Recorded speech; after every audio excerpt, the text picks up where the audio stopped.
ऊस वाहतूकदारांच्या कागदपत्राचा गैरवापर करून साखर कारखान्याने मुद्रा कर्ज योजनेची उचल केल्याचा गंभीर आरोप महाराष्ट्र राज्य ऊस वाहतूकदार शेतकरी संघटनेने केला।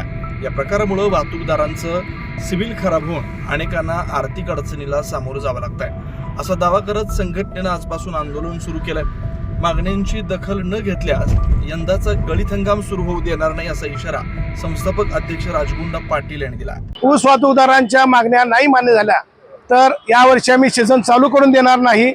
कारण मुख्य म्हणजे हा व्यवसाय ऊसतोडी लेबर आणि मुकादमाच्या जेव्हा आहे ते लोक फसवणूक करतात आणि फसवणूक केल्यानंतर हा धंदा पूर्ण उद्ध्वस्त होतो आणि ती उद्ध्वस्त झाल्यानंतर त्या मुकादमाला आम्ही अटक करावी अशी प्रत्येक पोलीस स्टेशनमध्ये रिक्वेस्ट करतो।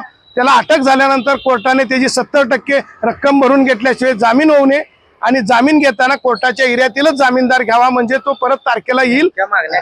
आणि आमच्या मागण्या आम्हाला कर्जमाफी, शेतकऱ्याबरोबर आम्हालाही कर्जमाफी केली पाहिजे।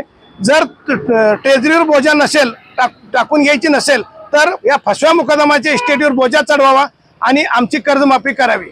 जर कर्जमाफी नाही झाल्यास आम्ही सर्व वाहनं घेऊन मंत्रालयावर जाणार आणि मंत्रालयाच्या दारात सोडणार आणि आम्ही कर्जमाफी परत कोणत्याही बँकेचे कारखान्याचे 1 रुपये भरणार नाही। अशाच ताज्या अपडेटसाठी महासत्ता न्यूजला सबस्क्राइब करा।